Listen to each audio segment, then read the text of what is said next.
Surviving the Survivor. Welcome back, STS Nation, for another amazing episode. We're going to cover the Idaho student murders once again. It is a month and 4 days by the time this episode is published. There's still no killer. The killer or killers are on the loose.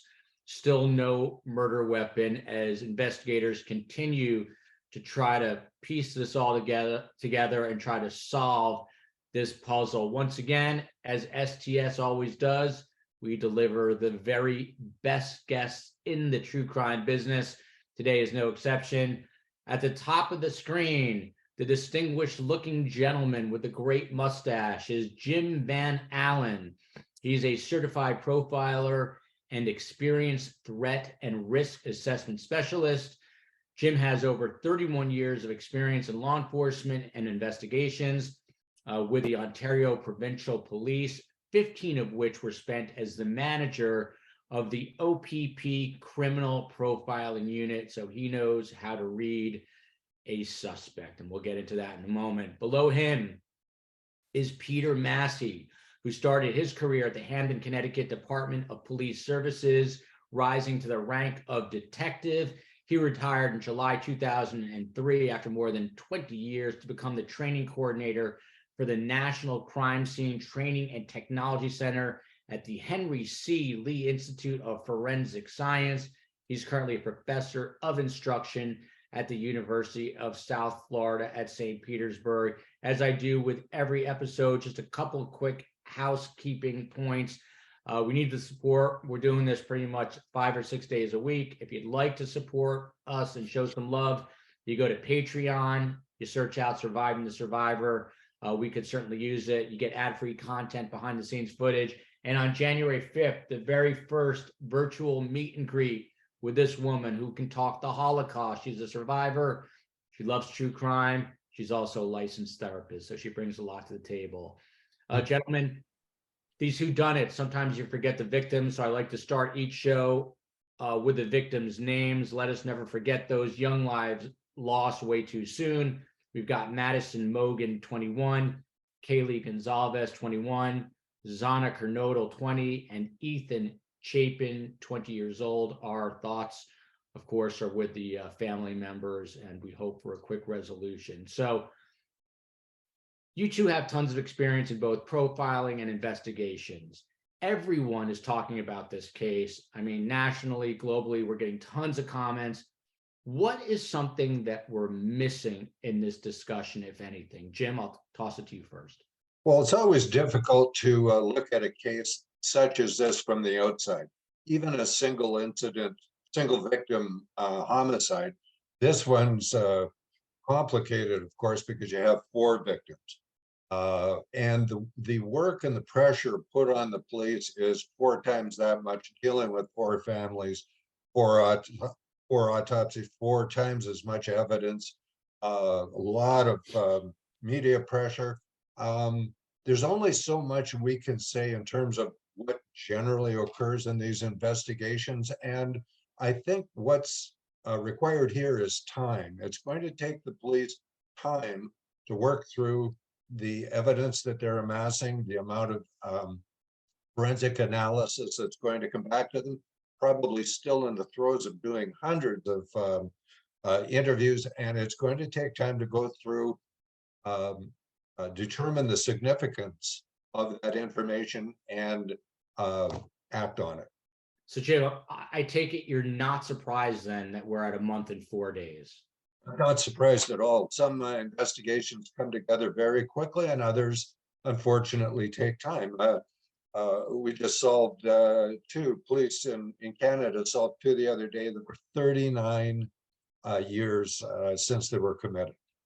So, you know, there's new developments, but in this one, it certainly appears like the scope of the investigation, the amount of the information that is being developed and obtained is just an uphill voyage journey to get through in order to determine what's significance. What I do see from the outside, the very coordinated effort between a local police service, a state police agency, and the FBI. And this is the way that police are supposed to interact with each other. And I think it's going to be, in the end, very successful. And Peter, to you, without a doubt, I would say this is the most talked about true crime case in America and internationally right now. Is there something that we're not talking about that we should be? Well, I just want to piggyback a little bit on what Jim said. Very well spoken. Just one little bit of pressure that's still on law enforcement is coming from the court system. You know, we have prosecutors that are running, in essence, the show as to making sure that the I's are dotted, the T's are crossed for when we get into the courtroom, and that the evidence is properly handled, properly analyzed, properly written. And they're also guiding the investigators so that when it does get to the courtroom, everything is going to go as it should, without surprises in that regard. You know, time, you know, Jim said it again very well. There's a lot of evidence. We have a lot of people coming and going in that house. We have a lot of different profiles through DNA that need to be checked and double checked. So I know everybody wants to have it solved yesterday, but we do need to make sure that we do it properly. Good points. Jim, to you, you're the profiler here. Do you see this as a rage killing or a serial killer who's, you know, getting off on these murders? What is your instinct telling you as you see this evidence laid out and the news put out there? Well, I don't see a lot of evidence right now, so what I say is speculative. I don't see it being the work of a serial killer because we're not hearing about other crimes that are being committed that are so drastically similar to this that they must be linked. It doesn't appear to be part of an ongoing spree type case with somebody that is just going from town to town and doing the same thing. And incidentally, if I could just go back a bit, this is one of the ways we try and determine what the motive is by excluding what it isn't. So when you get to a confusing crime scene, sometimes you can work your way to the end of the puzzle. You can focus on the likely motive by deciding what it isn't. And if there's no significant threat, theft, hate component, no sexual activity occurring during the crime, then you start leaving that behind and working towards some type of other psychological need or desire of the offender before they committed this crime. And it might be a personal motive. It might be a relationship with one of the victims. It might be the fact that they were rebuffed by one of the victims. They might have been rebuffed by the group of students. I understand the residence was referred to as a party type house, and possibly there was a conflict at one of the activities. Maybe this individual was no longer welcome in the house. Maybe he was humiliated by some activity in the house. And I get the impression it was more of a, that there's likely going to be an underlying emotional reason. Does it seem premeditated to you? And do you think this could be the handiwork of a young college student? It could very well. It's definitely premeditated because it shows, I think, a lot of determination of the offender going in, assuming this is still one offender, and I think it could very well be.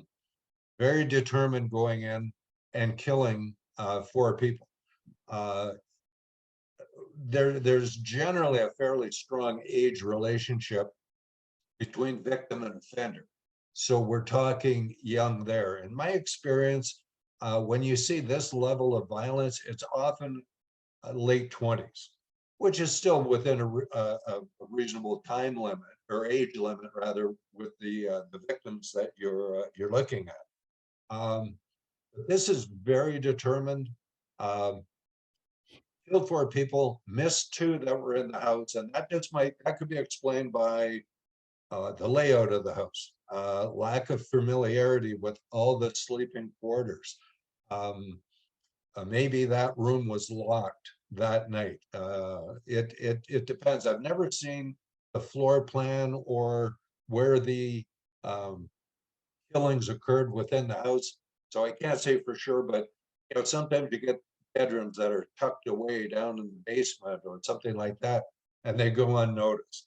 The person went in knowing there was multiple victims, and they killed multiple victims, waiting until the time they were likely asleep. This is definitely somebody going in determined to kill multiple people, and they armed themselves in advance with a very specialized killing type knife, a large single blade knife.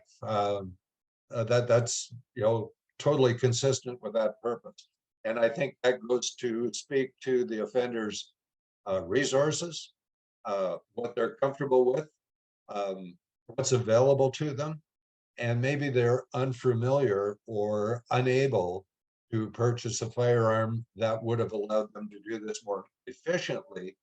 But I think the choice of this knife is significant to this offender, and it will likely be known as a part of their identity. I think this is somebody with a knife like this is likely to brag about it or show it off to other people. And I think other people will know somebody has a knife like this.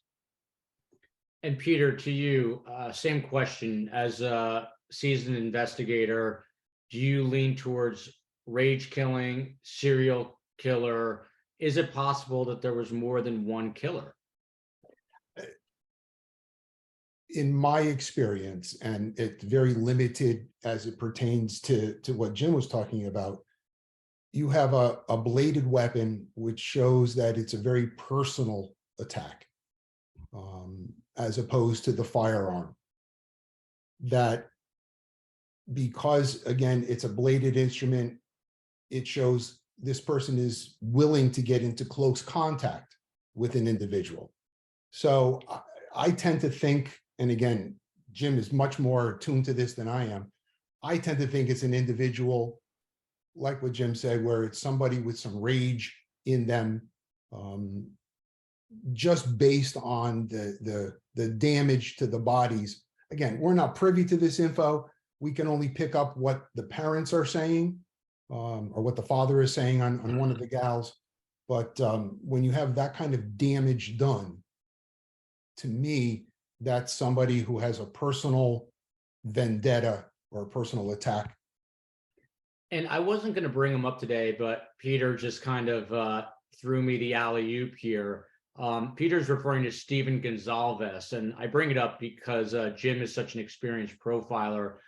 Jim, I'm not sure if you've seen this, but Stephen Gonzalez, the father of one of the young women, Kaylee Gonzalez, he's been very vocal in the media, speaking primarily to Fox News, has said that his daughter received more severe wounds than Maddie, the young woman that she was with at the time, that these were open gouges. He got very graphic. I don't want to go into all the detail. The reason I bring it up, we had a Navy SEAL on and a former FBI agent, and he simply made the point that you have to rule out everyone. He didn't say that he is a suspect per se, but he just said that his behavior was suspicious. As a profiler, are you watching all the family members too? And I'm just curious if you made anything of all this sort of what is described as unusual behavior. But I want to say with a caveat that none of us know, or at least I don't, what it's like to be the parent of the victim of murder. So we don't know why he's acting the way he is. But do you, as a profiler, find it unusual? No, not in this day and age. I mean, there are individuals, there's news coverage who will seek him out for a comment. I think we're just seeing, media's hunger for information extending to interviews with the family. And as the father of a crime victim, he has something to say. He is very vocal, yes. I don't see anything inappropriate or suspicious about that. If I could just make comment on the subject matter about what he's speaking about and the difference of wounds. Yes, I'm very, when I'm looking at a violent crime, very interested on the number and the nature of the types of wounds that are inflicted on a victim or multiple victims. Sometimes you will see more of a focus towards one victim than the other, and that might signify who's the primary victim and who is a secondary victim that was eliminated as a witness to who you were really targeting that night. But when you look at stab wounds, you have to realize there's many different variables that go together that impact how a wound appears. The position of the offender, the position of the victim, the type of weapon, the movement of a stabbing thrust, and the movement of the victim, and even including a pain reaction of the victim. So if somebody was sleeping, it's quite expected that we'll have a straight in and out penetrating stabbing type wound. And you'll see the characteristics of the blade. But when you introduce dynamic movement into a stabbing, then you get very irregular margins of a stab. What might have been just a straight stabbing penetration is turned into a gaping wound because of the movement of the victim trying to fight, resist, escape, or a reaction in pain. So you have to take that all into consideration with blood spatter evidence as well in order to reconstruct the crime and why it happened like that. If Kaylee was the second person stabbed in that room, and she was in the room with Madison, as I understand it. If Madison was stabbed first, Kaylee may have alerted to it, reacted to it, resisted the offender more than Madison had a chance to. Therefore, it's reasonably anticipated her wounds will appear different. So you have to really look at the big picture and reconstruct as much as you can to obtain all the significance you can out of it. Peter, I saw a head nod when I mentioned the father. I wanted to get your take on your thoughts on his comments to the media, and also to Jim's point, as an investigator, can you look at the wounds to these horrific wounds and try to piece together how this was all carried out? Well, my comment on the father is this. I'm sure he is extremely frustrated with lack of information, but he also has to understand, and it's a very fine line, and none of us have walked it. I hope that between what can be published and what still needs to be held back by law enforcement, so that should they develop a suspect, and maybe they have, we just don't know, they have those tools that are still held back, or the information is still held back, that they can use to try to tighten the knot, if you will, on a potential suspect. Again, they know everything. We don't know much. So I understand Dad's frustrations. Maybe law enforcement can do a better job with liaison, a victim witness, a victim liaison with him to communicate what information can be communicated. The one thing that I want to comment on as far as the scene goes, and absolutely, the body, the person struggling is going to change what we would see if they weren't struggling as far as an injury goes.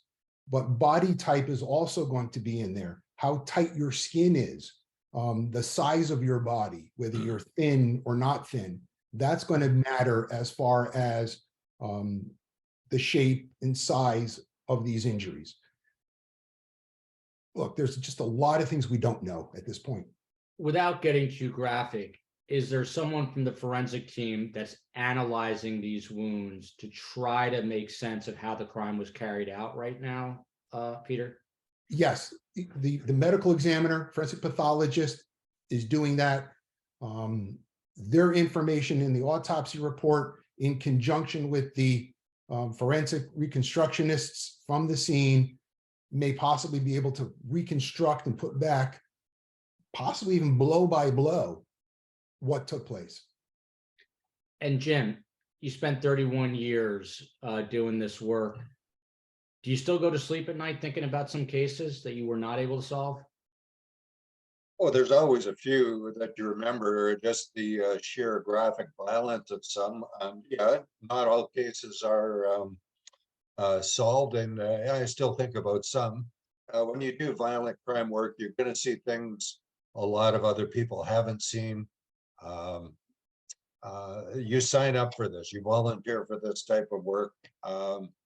I'm not a great sleeper, but I don't attribute that to my previous experience in violent crime. And Peter, to you, same thing? Are there cases that haunt you, and how do you compartmentalize it? How do you have a conversation with your wife and filter out either your thoughts about a case or something horrible that you saw? I think, you know, for those of us that have been around and for a long period of time, we've learned to compartmentalize a lot of the violence and leave it outside the house. Conversations, yes, but you know, for me, the most frustrating aspect of open cases, or my open cases, are those that I know who did it, but I can't just get over that legal hump to get it into the courtroom. That to me is worse than not knowing who did it at all.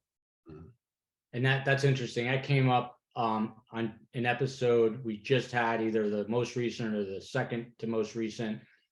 And what I love about hosting this show, I'm not an attorney, and I'm not a crime expert. I'm not a forensic expert. I'm not retired law enforcement. I'm just a TV news guy. So I learn these things. But as important as the investigation is making sure that a suspect can be prosecuted in the court of law, right, Peter? Absolutely. That's the end goal. You know, that's that justice. That's that you know, coup de grace. That's what I strive for. So there is some news out there, although it has been a quiet day or two. But I saw a report out, and it was kind of interesting, about Moscow being such a transient college town that it could be hampering the murder investigation. Many students did not come back. Something like 60 or 70% of students didn't come back after the Thanksgiving break. And as a lot of other college towns, people come and go. So Jim Van Allen, how tough is it being a transient environment, especially with college kids that have not returned to campus, in terms of trying to speak to people, get pertinent information to solve this crime? Is that an issue? Sure, that's going to complicate the investigation a little bit. But what we're talking about here is a snapshot of time, and maybe even extend it, you know, a few weeks, a couple of months before November, and then a couple of days after. That's the time frame I think people will be most interested in. If potential witnesses have moved away, returned to their home location, it's relatively easy to put law enforcement in touch with these folks and get them interviewed. There's going to be a lot of cooperation with external agencies in different areas where people live. That's quite common. The FBI, they've got field locations all over the state. They can call people in and ask that they be interviewed.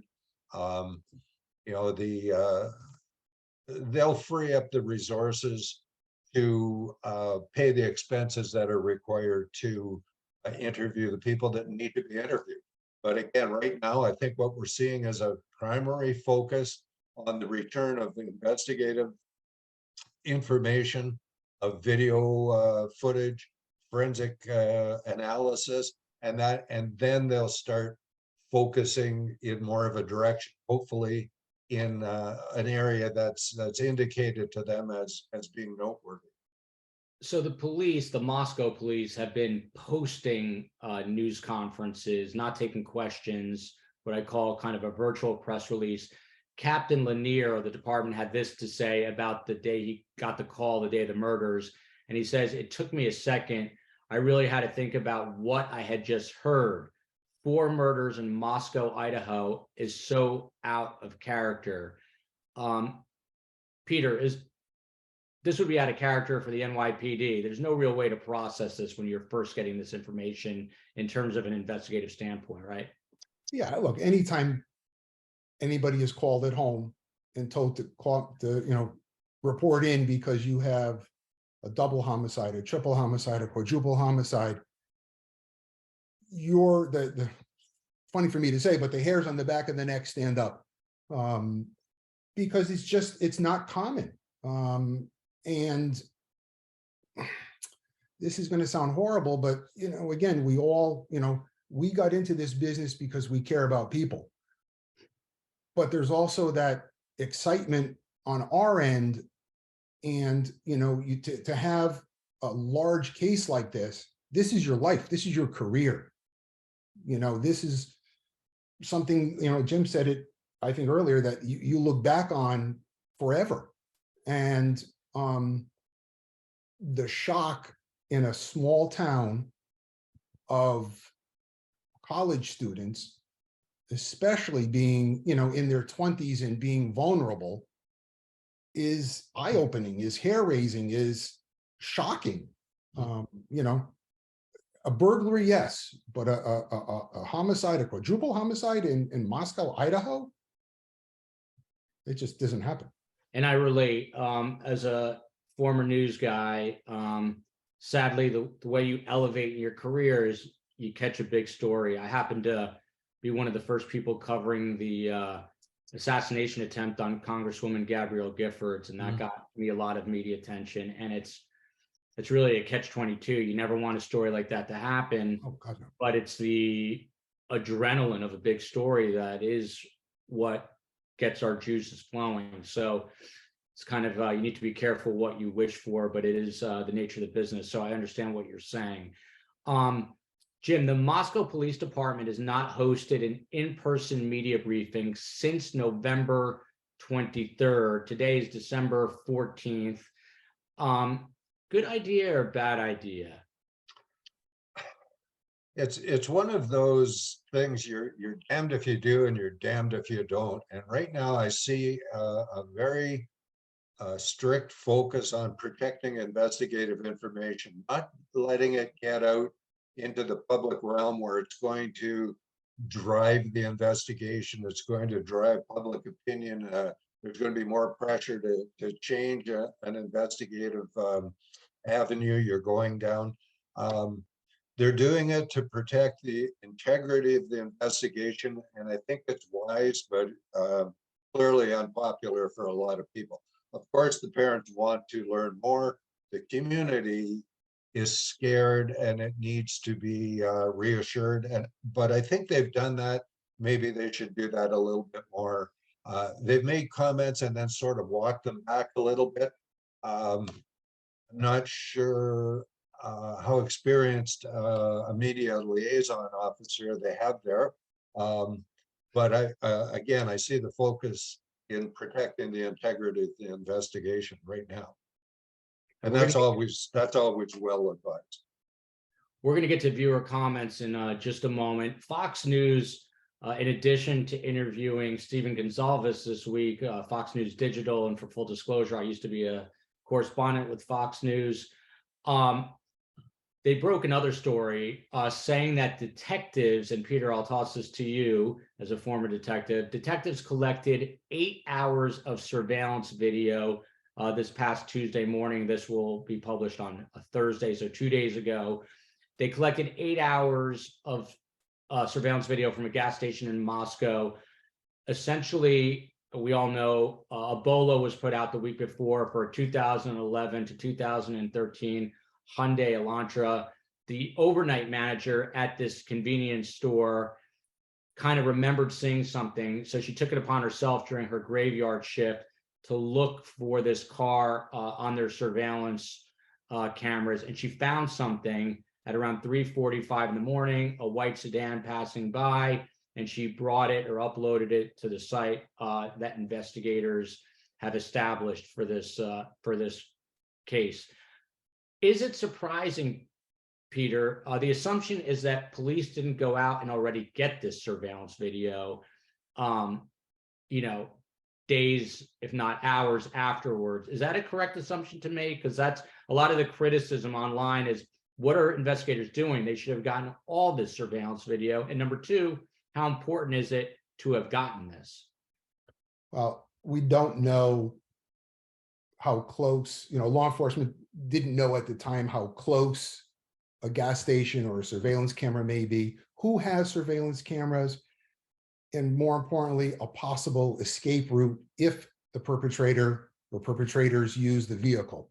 So to say that they should have gone to that gas station to pull the tape, is a Monday morning quarterback.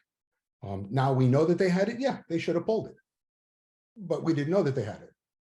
So is it important? Absolutely. Right now, as far as we all know, there's no answers. So any straw in the mix is good. We have to evaluate everything. And if we can put that video aside, as Jim said, that's one less piece of evidence that we have to look at. But this is a small rural community. I would think, and I don't know much, admittedly, but I would think that if you're an investigative team, especially now with the FBI involved in state authorities, you would go to all these gas stations, all these possible roadways in and out of town. Jim, should that have been done in your opinion? For the homicide of 4 people in a small town, yeah, I think you should freeze all the closed circuit TV footage that there is. It's a fairly standard approach to major investigations. You never know what's going to be on it. There might be nothing on it, but I mean, this just goes to show that there might be something very meaningful on it if this turns out to be connected to the crime. There's Canadian police agencies that are registering people in a town that have video surveillance on their property, just so they'll know which streets might have video footage if a crime occurs. And if you have it, you can register with your police agency, and that way, depending on where a crime's reported, they come to you and ask you to secure your video or forward it to them. It's fairly standard. If they didn't do it, they should be doing it, and I hope they continue to really throw a wide net on what video might be there, and they get to it when they can. So on the show the other night, we had, she's a legendary figure. She's an original FBI mind hunter named Ann Burgess, who's now 86 years old, still working, still teaching, super sharp. And she and the other guest, who's a PhD who studies serial killers, talked about the evolution of crime in the modern age. And I'm curious, to you first, Jim, and then I want Peter's take on this as well. How have things changed in the modern world? They talk really from the 60s on, but just in the last 15 years or 10 years with the evolution of social media, Jim, how are things evolving? Is it causing people to become more violent, in your opinion, have easier access to information to get to potential victims? How has the landscape changed? It's changed by leaps and bounds just with the impact of the internet on the world. What we're seeing is, like you say, offenders can research their victims more, find out more personal information from social media, Facebook posts, things of this nature. There are different types of criminals that, say, child molesters, sexual offenders.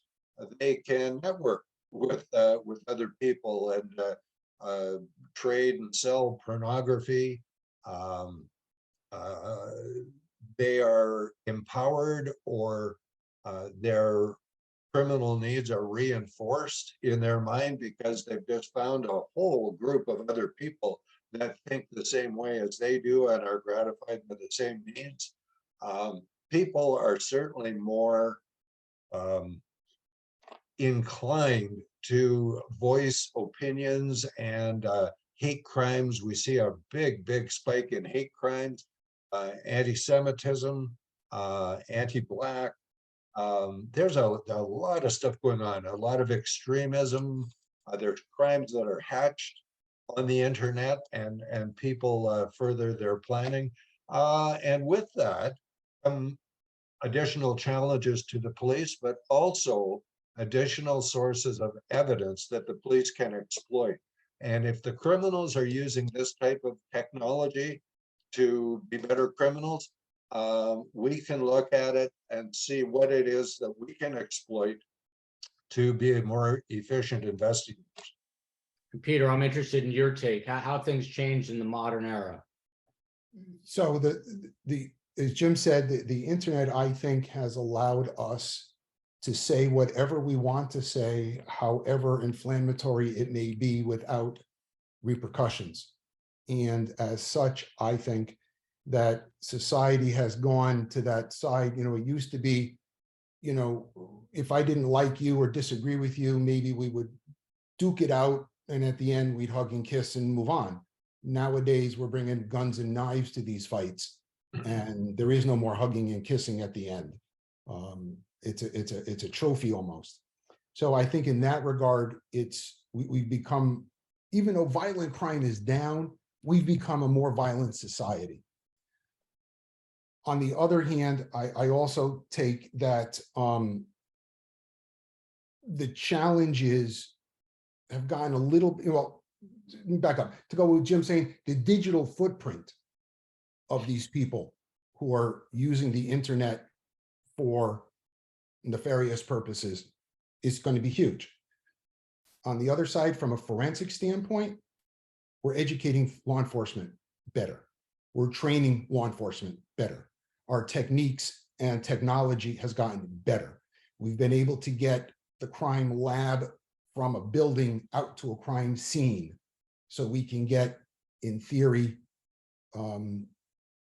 immediate or as close to immediate results. We don't have to wait 3 months to send a fingerprint to a crime lab.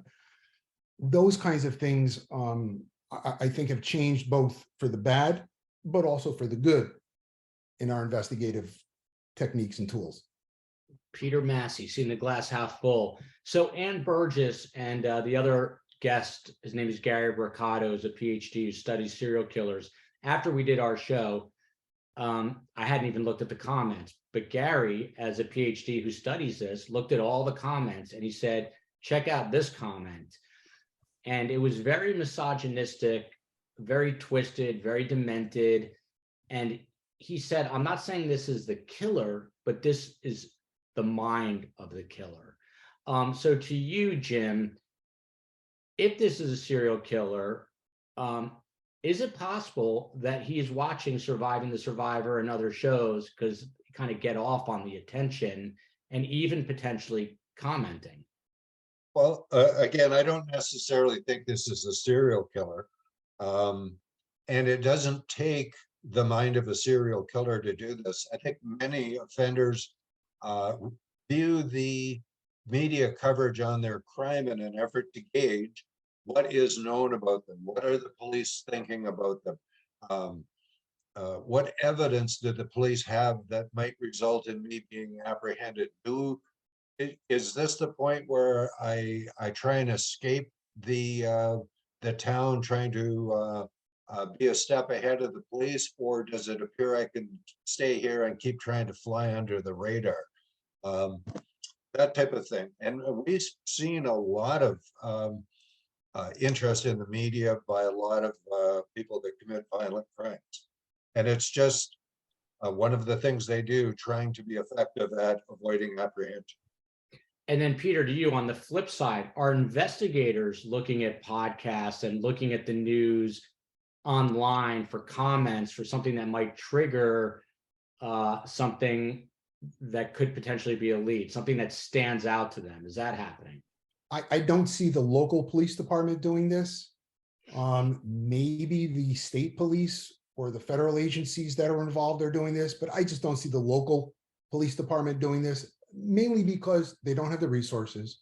They probably didn't have the wherewithal or the knowledge base, if you will, to do this kind of investigation. You know, we train law enforcement on so many violent crimes, but we don't do a whole lot on the computer type investigation backgrounds. And that's our fault, you know, from training perspectives. We had Tracy Walder on the show, who's very impressive. She was in a sorority house at USC. She told a story last night on the show when bin Laden attacked the United States, and she said, "I'm going to go into the CIA," and she did. And then was an agent, special agent in the FBI. She tweeted this out the other night. "I actually think that it's highly possible that he, meaning the killer, has integrated himself back into the community. I'm going to say he because my gut tells me that it is a male.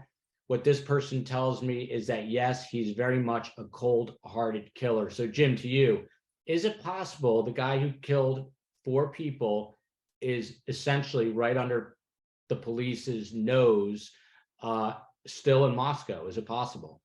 Could very well be, you know, if there's no reason for the person to flee, or if they think it would draw too much suspicion onto them to take off right now, then they're going to stay put and try and weather it out. I would think this is an individual that can handle a bit of stress. This is somebody that went into a house, in my opinion, with a determination to kill everybody that was in the house. And he accomplished killing 4 different people. That's a lot to expect out of any individual. And it certainly reflects a coldness, a lack of empathy for the people, contempt for who they are. You know, it's okay if I go in and take your life. Yeah, this is a very self-focused individual, doesn't care about a lot of others. He might comment about the crime, but he'll probably try and keep his mouth shut a bit. One of the things we haven't talked about that I tried to do is when we were developing a profile of the person, you look at the behavior that was committed during the crime, and really the profile is just reverse engineering of what you're seeing at the crime. So if you see violence with a weapon against females, you reverse engineer it that we expect to see similar themed crimes in the individual's past. You don't normally take a person's life or steal sex without stealing other things before that. You cross little bridges in your life, even you as a journalist, and then you cross bigger bridges. You get to the big stories, but you do the little ones first. The same evolution with criminal offending as well. Thefts, we see a break into a house. More than reasonable to expect that this person has burglary in their background. Now, they may not have been identified or apprehended or charged with every incident, but I expect that somebody might know this person has broken into a house. This type of lack of empathy for people, if he was charged with anything before, maybe placed on probation, I would have expected him to breach his probation. He went in with a knife. He might have a previous history of incidents involving a weapon. It's hard to say. He might be the victim of an assault, and that's why he chose to arm himself with such a efficient and powerful knife as this. I mean, I've carried a knife for different reasons for 50 years as a hunter, a fisherman, a tradesperson, a police officer, and a private citizen. And I've never had a knife like that. And there's a reason for that. I've never needed a knife like that, so I didn't select it and buy it. This person did. I think that tells you about their personality as well. Peter, we're going to get back to you, but I love the psychology here. So, Jim, there were reports early on that I believe were corroborated that a dog was essentially skinned. Whether the dog was definitely attacked and appeared to be skinned, I should say, whether it was actually skinned or attacked by an animal, I don't think we know for sure. But the owners claim that the dog was skinned. The reason I bring it up, in your opinion, this killer, do you think he's killed before? And if he didn't necessarily kill humans, do you think he's killed animals before? Well, I have to tell you, I didn't hear, I heard there was a comment about a dog being in the house. This was a separate report. Oh, a separate report. Well, it depends on how strong the link is. If that happened to a dog that was in that house on the night of the murders, I'd say that really changes the psychology of the offender. Separate to the murders, you'd really want to link those two crimes to get to draw any parallels. And I'd be very cautious about doing that. But this, again, you're seeing lack of empathy. You're seeing the evolution from violence, mistreatment of an animal to mistreatment of human beings. And we know that in some cases that's a precursor. And it's a risk factor when we look at risk for ongoing cases as well. That would be a very interesting development. But again, you'd have to see all the information in order to decide how to gauge it. I want to get to viewer comments, but the conversation keeps taking me elsewhere. Real quick, that just sort of, I don't know, brought me back to the modern age, and we talked about social media. But Peter, to you, and I know this is not your expertise per se, but what about all these violent video games? And someone's going to tell me I'm woke right now, whatever, but even though I used to work for Fox News. To both of you, and I'll start with Peter first, do you think the fact that you're in this virtual reality all day, playing these shoot 'em up games, killing people, that it then makes it potentially, if this is a college kid, easier to carry out that act in real life because it's almost like a video game? Peter, am I making any sense at all? Yeah, no, you are. Look, for those of us who are not gamers, we look at it as a fantasy world. I'm going to guess that the gamer, that's their reality. And, the question is, are they taking that reality or their reality out into this world to commit these crimes? You have to learn someplace, and, that's as good a place as any to learn.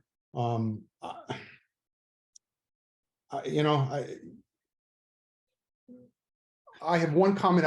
It's not for right this second, but when we talk about who we're looking for, let me know when I can interject. No, go for it. Go for it. This is fluid. Okay, so going back to who we're looking for, it would not be surprising to me to see this individual have injuries to them. When we start to talk about blood tends to be very slippery. As it becomes slippery, the more you hold onto your knife, the more your hand slides onto that knife, or the more blood gets on the knife, the more your hand gets bloody, the more your hand slides onto the knife, the more you get cut. So now it's the suspect's blood within that crime scene. I think that's, again, going to be a huge piece of evidence if and when it comes out. But from a physical standpoint, whoever we're looking at, we got to look at their hands. If you're talking to, if you're interviewing somebody and they got cuts, there's a huge link. And then there's a question that keeps coming up from everyone, which is, why didn't people hear screams? Peter, you're the investigator. Is it possible that no one heard them, or that just no one screamed because you can incapacitate someone really quickly with a big knife? It could be both. Sleeping, could be incapacitated very quickly. They could have gagged the individual, put their hand over their mouth, put a pillow over their mouth. They could have rendered him unconscious some other way before they killed him. You know, we just don't know with many of these things. And Jim, I just want to let you answer. As the line between reality and these games, is it possible that the line has been blurred, that you know, assuming this is a college age kid and he was, and I'm making assumptions now, and let's say he was a gamer, is it possible that reality now becomes skewed and it's easier for them to carry out a violent crime? Or am I reading too much into this? Well, I think what you're describing is, could they become desensitized? Possibly. There's very little research compared to other areas of criminal research on the effects of video games on people. Does it make them more violent? And what has been identified, in my understanding, is it has a very low impact on most people and more of an impact on a small number of people. And the people that has the impact on generally have a some type of psychological problem. Sometimes it shows up in conjunction with learning disabilities and things like that. But I don't believe it's going to be a significant factor, and I don't believe the underlying idea or motivation for this crime flows from a violent themed video game. I don't believe that there would be a blurring of a video fantasy to violent reality. If you gentlemen would, let's go through some comments if you have some time still. First one comes from Frankie. He writes, I'm from Moscow and we are very, very small. Chief James Fry is a great friend and he's trying hard to keep it close to the vest. Thank you for recognizing the Moscow Police Department. To you, Peter, I mean, how much credit? It's easy to criticize law enforcement, but how much credit should we be giving to them? They're working this case. They're obviously working it very hard. What would you say to those who are criticizing the Moscow Police Department? This agency has never faced this kind of pressure before, from internal, from external. So to criticize them for not telling us all the information that they have, shame on you. That being said, you know, they're doing their job. They're doing what we expect, keeping things tight, keeping things close. You know, sending stuff out intellectually, meaning they're going to use the media to their advantage and not allow the media to take advantage of the chief and his agency. And I think the Chief Fry should know we are all rooting for the Moscow Police Department. The next comment comes from Mark 8337. But isn't Washington State University only like 8 miles away? That widens things out. What is the rural population around there? In other words, do people live in the rural zone in that area? How busy are the highways? Those are things to think about in regards to how small or large a pool the suspect could be in. Something that people don't talk about, Peter, to you, is Washington State University is only 8 miles away. So those people are affected as well. And also, in some ways, you know, let's say hypothetically the killer comes from that school, it's a lot more to cover in terms from an investigative standpoint, right? Oh, absolutely. And there's no doubt in my mind that they're working in close conjunction with the university police, the Washington State Police, so that thought has been and is being investigated.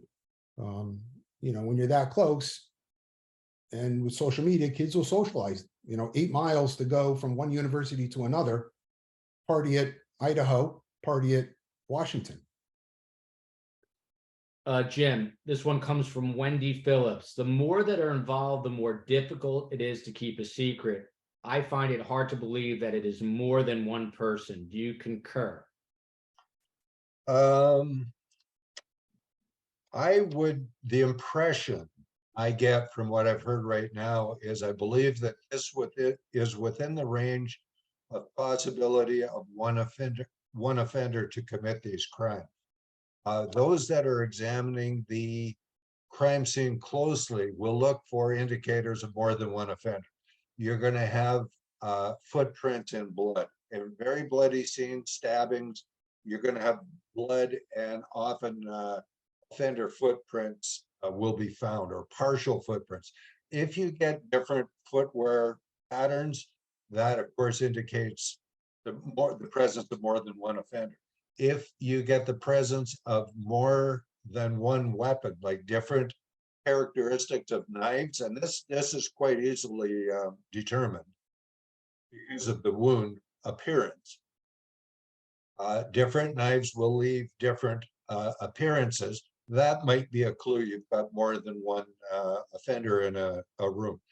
I've gone into a violent crime and I've seen different styles of violence on the same victim.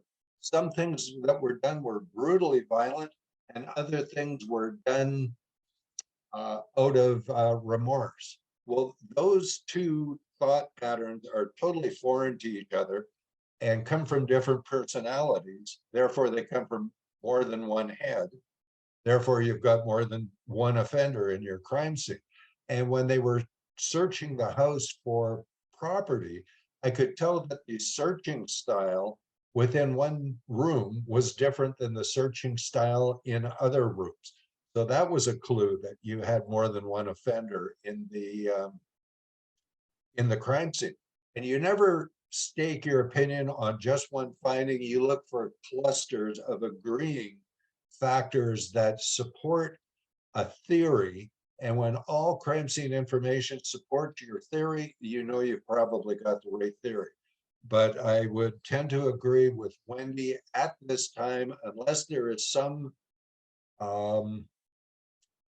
drastic new information or development in the case, that I believe it could very well be a single offender. The next one is for Peter. It comes from Allison Fowler, 8193. You've become your mother, exclamation mark. It's because I was coughing and sneezing, and my mother has a habit of blowing her nose on the show, so I actually morphed into this lovely lady. Thank you for covering this case so well. 40% of homicides go unsolved. Whoa, so much going on in this small town: a suicide, an accidental drowning, and now these 4 homicides.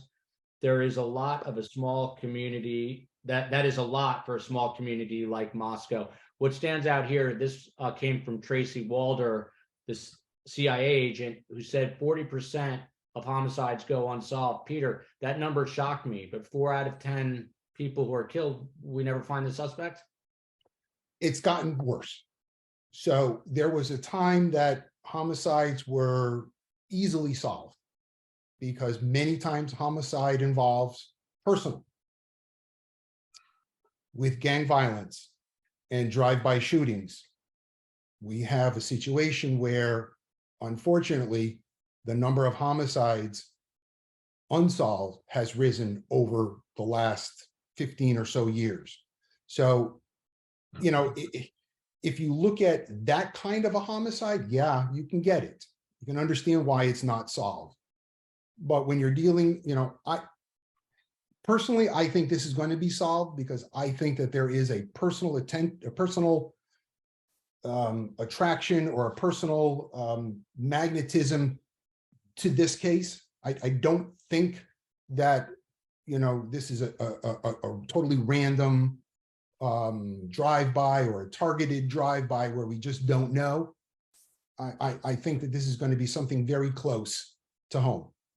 A lot of people ask, how soon would this become a cold case, Peter? It would take a while, I suspect. Yeah, you know, look, a cold case is never really a cold case until years and years when nobody's looking at the case anymore. Personally, we still have months, if not years, to sort through the physical evidence in this case.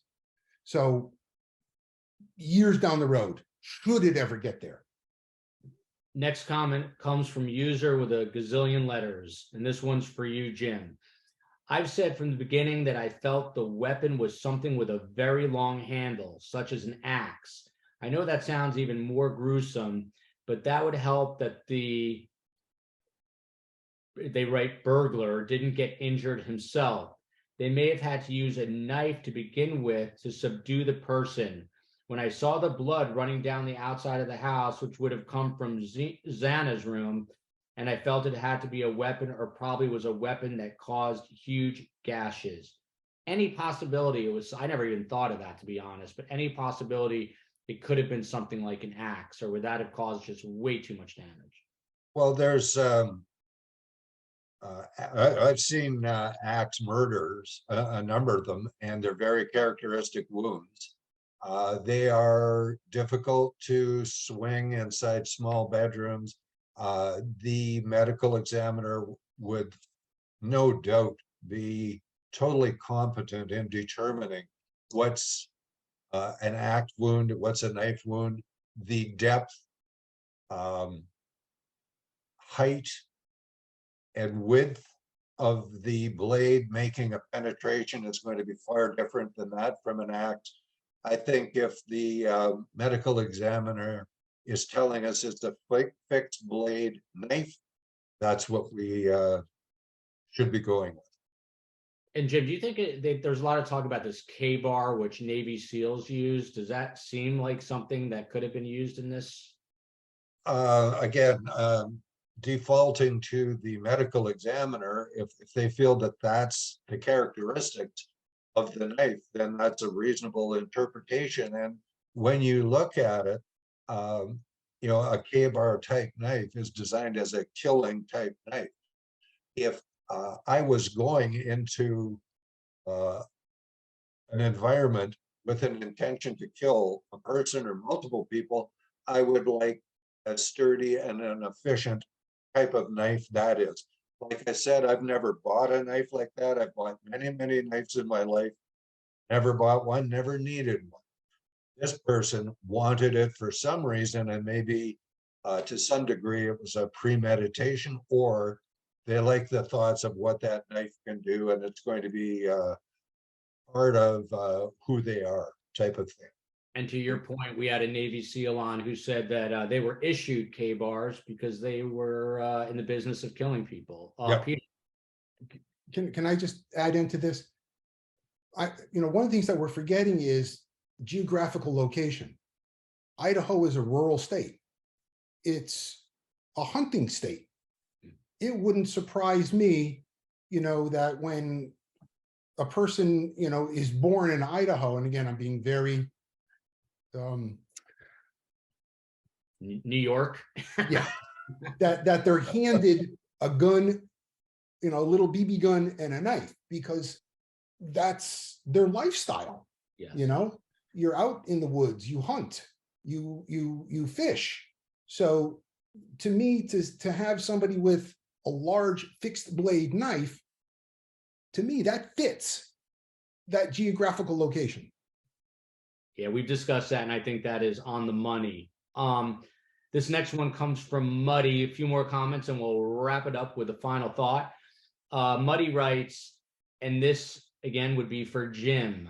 My take on this mysterious character, meaning the killer, is that he works as a skilled tradesman. A tradesman is versatile enough in all hand tools, knives and cutting machines especially. Being a skilled laborer, usually you're in the background, nobody really notices you, and your circle is very tight. A skilled laboring crew are able to transform a chaotic job site to a sparkling, calm showroom environment very swiftly. I wonder if law enforcement had looked into skilled contractors in and around the area. Would that fit the profile, Jim? Not necessarily. I mean, before my law enforcement life, I was a government certified electrician. And yes, you use a knife for a far different purpose. There's a lot of other things you do. There's a certain amount of organization that's required. I don't necessarily see a direct parallel between this and skilled tradesmen. However, I will tell your last viewer that we have seen violent crimes with a trade skill background in it. And it's surprising how many times it showed up over 30 years, but that's almost more by chance. I don't see particularly anything going on here. It's not like he disabled an alarm. It's not like he took apart an electrical circuit. It's not like he defeated the electronics of an alarm or video system. The guy walked in through an unlocked door with a knife and he stabbed a bunch of people. It's good luck on his part that he has not been apprehended yet. But you can't commit a crime like this without leaving evidence of who you are behind you. And I believe the police are going to get that, exploit it, and identify who this individual is. Two more quick comments. This one comes from Beth 952. This goes to Peter, and this has come up quite a bit in question form. Could the victims have been drugged at the different bars or parties that they were at? That would definitely trigger suspicions of a targeted attack. Peter? Oh, of course it's possible, but you had two girls at one location and the couple at a second location. So one would have to assume that all four were drugged from two different locations and came back to the house. Possible? Correct. Likely? Probably not. And a final comment here from a user with a bunch of letters and numbers. And this goes to show all the cyber sleuths out there who are thinking of all the possibilities. And this person writes, and for the possible motive, the more I'm thinking of this butchery, what nobody really is talking about is what if one of the girls was a mistress of a high-profile individual? I still maintain the killer was a highly trained professional. Jim, you first. Not indicated by what has been released in public media so far. Of course, the backgrounds, a lot of important answers are going to be found in the backgrounds of the victims. And this will answer the question whether one victim was targeted more than the rest, or they were all targeted as a group for some reason. Professional? No, this isn't professional at all. A professional goes in with a silenced 22 caliber revolver and kills everybody and leaves. I just don't see that as at this time. I think it could be accomplished by somebody, as Peter mentioned earlier, likely with an emotional connection to one or two of the victims. And then the drug thing, that will be easily disqualified by a forensic analysis from biological samples taken at the autopsy. They'll know the drug and alcohol concentrations in the victims at time of death. Peter quite aptly described that the chances of them being drugged at two different locations in the same way are highly improbable, in my opinion. The toxicology should be coming back, right? I mean, any day?